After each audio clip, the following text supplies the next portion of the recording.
मैं विवेक एक बार फिर से अपने YouTube channel stock trading technique पर आपका हार्दिक स्वागत करता हूं। दोस्तों, फ्राइडे का सेशन एक सीमित दायरे में ट्रेडिंग करते हुए बीता और हाँ, नया ऑल टाइम हाई हमने जरूर लगाया, लेकिन इतनी बड़ी हमें मूव देखने को नहीं मिली।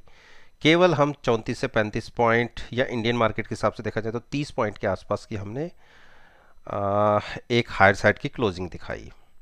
अब नया वीक शुरू हो रहा है और हम एक्सपायरी वीक के अंदर है। इस मंथ का जो सितंबर की एक्सपायरी है उसी वीक के अंदर हम 4 दिन ट्रेड करेंगे और निफ्टी में क्या पॉसिबिलिटीज़ बनेंगी एक बार उसको डिस्कस करने की कोशिश करेंगे। और मेरी पास्ट परफॉर्मेंस जो मैंने पिछली वीडियो के अंदर कहा था उसको अगर एनालाइज करना चाहते हैं तो नीचे डिस्क्रिप्शन बॉक्स के अंदर लिंक है, आप उस लिंक पर जाकर उस वीडियो को देख सकते हैं और मार्केट के साथ मेरी मूवमेंट को एनालाइज कर सकते हैं।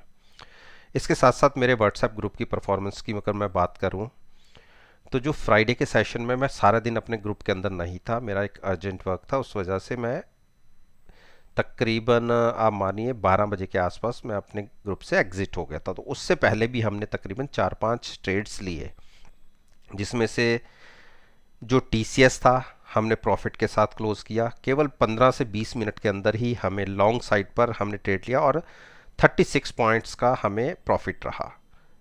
और अगर लॉट के हिसाब से बात करें तो तकरीबन 11,500 का प्रॉफिट रहा। बजाज फाइनेंस हमने शॉर्ट करके ट्रेड लिया, उसमें मुझे केवल 15 से 20 मिनट के अंदर ही 48 रुपीज़ का प्रॉफिट रहा। और इसको मैं अगर बात करूं तो ये भी 7,000 के आसपास, 7,000 के आसपास का प्रॉफिट बनता है। मारुति को हमने लॉन्ग साइड पर ट्रेड किया था और एक मूव ऑटो सेक्टर्स के अंदर देखने को मिली और इसमें हमें 52 रुपीज़ का एक प्रॉफिट रहा। 100 शेयर्स का लॉट साइड है तो इस हिसाब से आप 5200 रुपये का प्रॉफिट मान के चल सकते हैं। इसके साथ साथ मैंने 2 ट्रेड लिए हिंडाल्को को शॉर्ट करके और वो तकरीबन 2-2.5 रुपये हमारे फेवर में है। और इसके साथ क्योंकि कई दिनों से मेटल सेक्टर में गिरावट देखी जा रही थी और टाटा स्टील अपने हाई से काफ़ी नीचे की तरफ गिरावट दिखाई है उसने, लेकिन हिंडाल्को उस हिसाब से नहीं गिरा था। तो क्योंकि हिंडाल्को हायर साइड की क्लोजिंग दिखा रहा था इसलिए मैंने हिंडाल्को को तो शॉर्ट किया और टाटा स्टील अपने हाई से काफ़ी नीचे गिरावट दिखा चुका है इसलिए मैंने टाटा स्टील को लॉन्ग किया। हाँ, रिस्की ट्रेड था, गिरावट वाले स्टेक में गिरावट और भी गहरा सकती है, ऐसा कोई हार्ड एंड फास्ट रूल नहीं है कि मैं सही साबित हूँ, लेकिन ट्रेड रिस्की जरूर था, लेकिन अपने आप को मैंने हैज रखा था थोड़ा सा। तो ये टाटा स्टील थोड़ा सा हमारे अगेंस्ट चला गया है, तो ये पोजीशन हमारी कंटिन्यू है, इसको हमने कैरी किया है। और अल्ट्राटेक सीमेंट को भी मैंने सपोर्ट के आसपास बाय करने की कोशिश की थी और आज इसने अपनी सपोर्ट को ब्रेक किया है, जिस पर ये बार बार थक वहाँ से रिवर्स दिखा रहा था। तो इसमें जरूर मैं गलत साबित हुआ, क्लोजिंग इसकी नेगेटिव साइड पर रही है। अब देखते हैं मंडे की ओपनिंग कैसी रहती है, उसके हिसाब से ही इन स्टॉक्स के अंदर बिहेवियर देखने को मिला। और इसको शॉर्ट करने का मेरा रीज़न, और सॉरी बाय करने का रीज़न क्या था कि ग्रासिम के अंदर एक अच्छी बड़ी बाइंग देखी थी, इसी वजह से मैंने अल्ट्राटेक सीमेंट को लॉन्ग किया था। ये मेरा रीज़न था इसके पीछे। तो जो लोग मेरी वीडियोस को पहली बार देख रहे हैं और आप मेरे को अपने ग्रुप के अंदर एनालाइज करना चाहते हैं तो आपका स्वागत है। आप एक हफ्ते के लिए मुझे फ्री ऑफ कॉस्ट ज्वाइन कर सकते हैं, केवल मुझे एनालाइज करने के लिए। उसके बाद आपका मन हो तो आप मेरे साथ कंटिन्यू कीजिए, अदरवाइज आप खुद एग्जिट हो सकते हैं। अब बात करते हैं इस वीडियो की। तो निफ्टी 50 के फ्यूचर्स को अगर आप देख रहे हैं, देखिए अगर आरएसआई के लेवल देखिए तो 76-77 है, तो और गुंजाइश बन सकती है। लेकिन आप ये देखिए, ये मेरी एक ब्लैक कलर की ट्रेंड लाइन है।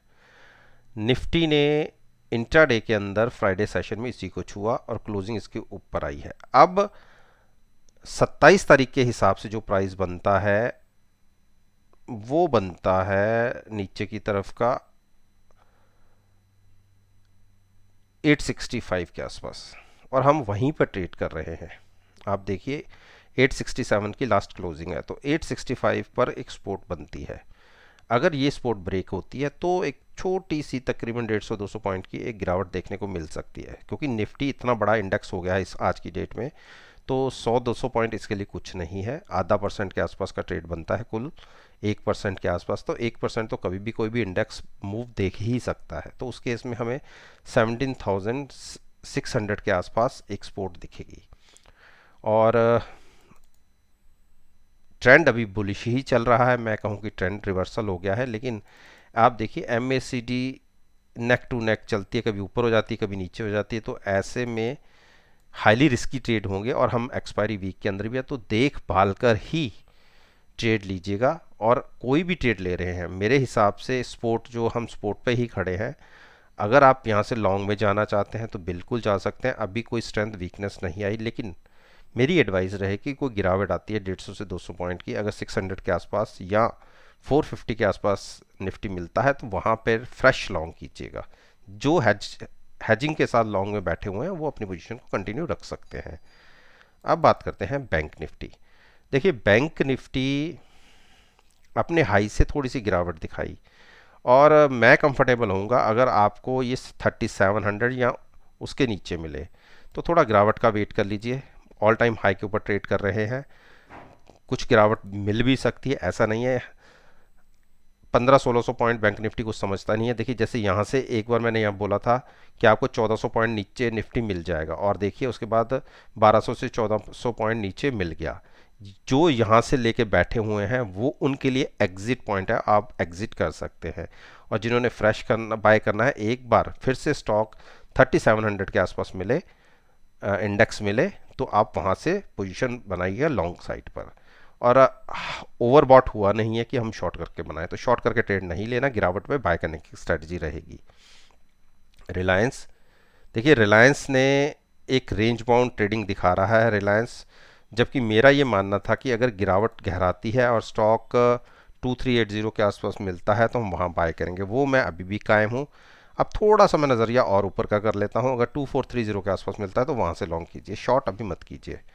H D F C bank ने, जो जैसा कि मैंने कहा था, एक बड़ी मूव दिखाने की तैयारी में था, और मैंने अपने ग्रुप के अंदर भी इसको डिप पर बाय किया था, और मैं तो खैर 25 रुपये लेके प्रॉफिट लेके निकल गया, और इसने मेरा 1580 का टारगेट था, वो टारगेट अचीव हुआ, और उसके बाद 1600 के ऊपर की क्लोजिंग मिली है। तो अभी भी स्टॉक वीक नहीं है, आप इस स्टॉक को लॉन्ग कर सकते हैं। मेरे हिसाब से जो अब टारगेट निकल के आएगा वो आप 1650 का मान के चलिए, तो 1650 के टारगेट के लिए आप 1600 की पुट बाय करके फ्यूचर्स को लॉन्ग कर सकते हैं, शॉर्ट अभी मत कीजिएगा। इंडस बैंक में एक कंसोलिडेशन चल रहा है, मेरे हिसाब से अगर इंडस 1075 और 1070 के बीच में मिले तो आप वहाँ से भी ले सकते हैं, अदरवाइज मेरे हिसाब से बाइंग प्राइस होना चाहिए 1040, वहाँ पे आप लॉन्ग कर सकते हैं डिप पर। तो यहाँ पर अवॉइड कीजिएगा लॉन्ग साइड पर, शॉर्ट की मैं एडवाइस दूंगा नहीं। एच डी एफ सी ने देखिए अपनी 2800 की जो एक नीचे की सपोर्ट थी उसको होल्ड किया, और मैंने आपको क्या कहा था कि 2800 के आसपास आप बाई कर सकते हैं। तो 2800 को सपोर्ट को होल्ड किया, और वहाँ से फिर ऊपर की तरफ की क्लोजिंग थी, और उनके लिए मैंने बोला था जो डिप पर बाय करना चाहते हैं, काफ़ी बड़ी डिप, उनके लिए 2700 का प्राइस था, 2700 2650 के बीच में था, तो वो अभी प्राइस नहीं आया, लेकिन 2800 को होल्ड किया। जिन्हों के पास रखा हुआ है बिल्कुल 2875, देखिए जो इमीडिएट यहाँ पे था, बार बार रेजिस्टेंस बैठती है, वो 2875 का प्राइस है, तो वहाँ पर एक बार अपनी पोजीशन से लॉन्ग साइड से एग्जिट हो जाइएगा। कोटक महिंद्रा बैंक, कोटक महिंद्रा में हम ट्रैप्ड है और हमारे पास पोजीशन है, हमने पोजीशन अपनी 2000 पे शिफ्ट कर ली थी नीचे प्रॉफिट बुक करके, लेकिन स्टॉक गिरावट नहीं दिखा रहा है, इस बात की हमें चिंता है, जबकि RSI हाईली ओवरबॉट्स ट्रेड के अंदर है। मेरे हिसाब से जिस दिन भी स्टॉक ने एक बड़ी गिरावट दिखाई तो ये कम से कम तो 150 से 200 पॉइंट गिरेगा, उस हिसाब से 1900 के टारगेट भी देखने को मिल सकते हैं। तो मैं इतनी बड़ी बातें नहीं कर रहा, लेकिन 1970 के प्राइस पर नज़र रख के बैठा हुआ हूँ कि वहाँ तक भी गिरेगा तो भी हम जो एक नीचे का हमारा प्रीमियम का लॉस था वो हमारा हमें मिल जाएगा, तो अल्टीमेटली हम प्रॉफिट में तो नहीं, हाँ लेकिन लॉस में काफ़ी कमी आ जाएगी उस केस में, नहीं तो अपनी पोजीशन को अगले महीने कैरी करेंगे। आईसीआईसीआई बैंक को देखिए, ये जो पोजीशन हमारी यहाँ की थी हमने अभी एग्जिट नहीं किया, और फिर अगर डिप आपको 700 या उसके नीचे मिलती है तो वहाँ पे लॉन्ग कर सकते हैं। मेरा ये मानना है कि इसको 730 तक के ऊपर एक रेजिस्टेंस फेस होगी, जैसे आपको पहले भी यहाँ देखने को मिला है। तो नीचे की पोजीशन जिसकी हम एक बार 730 पर एग्जिट करेंगे और उसके बाद फिर से गिरावट का वेट करेंगे 700 या उसके नीचे बाय करने के लिए। तो शॉर्ट मत कीजिए, जिनकी पोजीशन बनी हुई है वो लॉन्ग में बने रह सकते हैं। देखिए यहाँ ही से आपको बार बार गिरावट आती है, 2 बार ये हाई दिखे हैं 730-35 के, तो यहाँ पर एक बार हम लॉन्ग से एग्जिट हो जाएंगे और फिर से वेट करेंगे गिरावट का, शॉर्ट नहीं करेंगे। अब बात करते हैं एक्सिस बैंक। देखिए एक्सिस बैंक में मेरी एक व्हाट्सएप ग्रुप के अंदर मेरी शॉर्ट पोजीशन थी, जिसके अंदर आप ये मान के चलिए कि मैंने जो इसको शॉर्ट किया हुआ है वो 784 के आसपास था और साथ में कॉल बाय की हुई थी। देखिए एक बार ये काफ़ी ऊपर के प्राइसेस आ गए थे, मैं ट्रैप्ड था और पोजीशन मैंने एग्जिट नहीं की और ना ही ऊपर शिफ्ट की। और उसके बाद एक बार मुझे 90 के नीचे के प्राइसेस भी दिखे तो मैं फ्यूचर से एग्जिट हो सकता था, लेकिन उस केस में मेरा ऑप्शन का प्रीमियम डिके हो गया था, तो इसलिए मैं एग्जिट नहीं करा। अभी भी पोजीशन मेरे पास होल्ड है। मेरा ये मानना है कि मैंने जिस प्राइस पे ऑप्शन बाय की थी हेजिंग के लिए, कॉल बाय की थी, कॉल बाय की थी, कम से कम वो प्रीमियम मेरा वापस आ जाए। बाकी फ्यूचर्स में जो लॉस आ रहा होगा वो तो मैं बियर करूंगा ही करूंगा और उसकी पोजीशन को करूंगा अगले महीने शिफ्ट, क्योंकि बार बार ये स्टॉक यहीं से वापस लौटता है। तो अगर देखिए क्लोजिंग मिली है 800 के आसपास और अगर गिरावट गहराती है इंट्राडे में, तो इसने 820 तक के भी हाई लगा दिए थे, उसके बाद एक बड़ी गिरावट आई और अगर गिरावट 790 के नीचे आती है तो हो सकता है कि आपको 775 दिख जाए। देखिए मैं इतने शॉर्टी से बातें नहीं कर रहा, लेकिन मैं पॉसिबिलिटीज़ के ऊपर एक अपना ओपिनियन आपके साथ शेयर करता हूं, क्योंकि मार्केट में इतनी कोई बड़ी मूव नहीं थी, लेकिन हाई लेवल से हाई जो इसका प्राइस इंटरडे में हाई लगा वहां से एक बहुत बड़ी गिरावट आई है इसके अंदर। तो इसीलिए मैं अभी भी मान के चल रहा हूं कि देखिए मैं गलत भी साबित हो सकता हूं, ऐसा नहीं है कि अगर 790 ब्रेक होता है तो 775 दिख सकता है, क्योंकि इसने पिछले 2 जो लो लगाए हैं उसको भी होल्ड किया है। तो लो को अगर होल्ड कर रहा है तो वहां पे थोड़ी सी दिक्कत आती है। अगर लो ब्रेक हुआ तो हम 775 तक के टारगेट देख सकते हैं, उस केस में तो मैं प्रॉफिट में आ जाऊंगा, तो वहां पे एग्जिट हो जाऊंगा। अदरवाइज नहीं आता तो कॉल का प्रॉफिट बुक करूंगा और पोजीशन को अगले महीने शिफ्ट करूंगा। अब बात करते हैं आपने क्या करना है।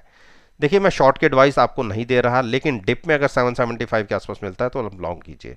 एसबीआई, देखिए इंट्राडे में एसबीआई ने भी ऊपर के लेवल से काफ़ी बड़ी गिरावट दिखाई, 451 से 442 के आसपास आ गए। अब नज़र रखनी है हमें 438 और उसके बाद जो प्राइस बनता है 430। ये 2 बड़ी सपोर्ट है, मेरे हिसाब से ये ब्रेक नहीं होनी चाहिए। लेकिन जैसा कि एक बड़ा रनअप स्टॉक ने दिखा है, क्योंकि जो पहली सपोर्ट है 438 की, हो सकता है कि वो ब्रेक हो जाए और उसके बाद 430 की लास्ट बचती है, उसके बाद स्टॉक कम से कम 415 तक जा सकता है। तो इसलिए देखभाल कर कोई ट्रेड लीजिएगा। बिल्कुल पहली हमने सपोर्ट ब्रेक करके क्लोजिंग दी है, 438 पर नजर रखिए। अगर वो ब्रेक होता है तो आप 415 तक गिर सकते हैं। तो शॉर्ट की एडवाइस नहीं है, हाँ डिप पर बाइंग की एडवाइस रहेगी। अगर 430 और 415 के बीच में मिले तो बहुत ही अच्छा प्राइसेस होगा लॉन्ग साइड पर जाने के लिए। तो उम्मीद करता हूं कि दोस्तों आपको मेरी ये वीडियो पसंद आई होगी, और अगर पसंद आई है तो मेरे साथ मेरे चैनल पर जुड़िए, चैनल को सब्सक्राइब कीजिए और साथ में बेल आइकन का बटन प्रेस करना मत भूलिएगा, ताकि नोटिफिकेशन टाइम से आप तक डिलीवर हो सके। इस बात के साथ मैं आपसे विदा लेता हूं और एक नई वीडियो के साथ फिर से आपके सामने आऊंगा। तब तक के लिए धन्यवाद, टेक केयर।